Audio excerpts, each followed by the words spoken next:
ഒരു കുട്ടി ചോദിച്ചു, യാ റസൂലല്ലാഹ്, എന്റെ ഉപ്പയുടെ മുഖത്ത് 100 പ്രാവശ്യം നോക്കിയാലോ?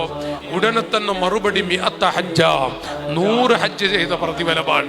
നമ്മൾ ചില്ലറക്കാരാണ്. മാതാപിതാക്കളുടെ മുഖത്ത് 100 പ്രാവശ്യം നോക്കിയാൽ 100 ഹജ്ജ് ചെയ്ത പ്രതിഫലം. അതാണ് ഉമ്മ, അതാണ് ഉപ്പ. നിങ്ങൾ ആലോചിച്ച് നോക്കൂ. അഷ്റഫുൽ ഖൽഖ് തങ്ങൾ പറഞ്ഞു, അൽ വാലിദു ഔസതു അബ്വാബിൽ ജന്ന, സ്വർഗത്തിന്റെ കവാടങ്ങളിലെ ഏറ്റവും പ്രധാനപ്പെട്ട ഒരു കവാടമാണ് നമ്മുടെ ഉപ്പ. ചില കുട്ടികൾക്ക് ഉമ്മയെ കുറിച്ചറിയാം, ഉപ്പയുടെ മഹത്വം തിരിയാതെ പോകുന്നുണ്ട്. ഉമ്മയെക്കാളും പച്ച പാവമാണ് ഉപ്പ. അതൊരു വല്ലാതെ ആഴത്തിൽ പറയേണ്ട ഒരു സ്ഥലമാണത്. ഞാൻ പറയുന്നത്, നമ്മുടെ ഉപ്പ അതിലേറെ പാവമാണ്. വാപ്പയും ഉമ്മയും, ഈ ഇരിക്കുന്നവരും ഉപ്പയുണ്ട്, ഉമ്മമാരുണ്ട്.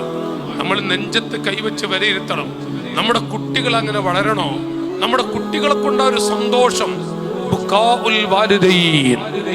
ഏതെങ്കിലും ഒരു കുട്ടിയുടെ വാക്കുകൊണ്ടോ പ്രവൃത്തി കൊണ്ടോ ഒരു ഉമ്മ കരഞ്ഞാൽ ആ കരച്ചിലിന്റെ ഗൗരവം, അതിന്റെ ഭവിഷ്യത്ത് ദീൻ പഠിപ്പിക്കുന്നുണ്ട്. എത്ര വൃത്തികെട്ടൊരു വാക്ക് പറഞ്ഞാലും പ്രവർത്തിച്ചാലും അതിന്റെ മുകളിൽ ഒരു വൃത്തികേടുണ്ട്. നേരെ മറിച്ച്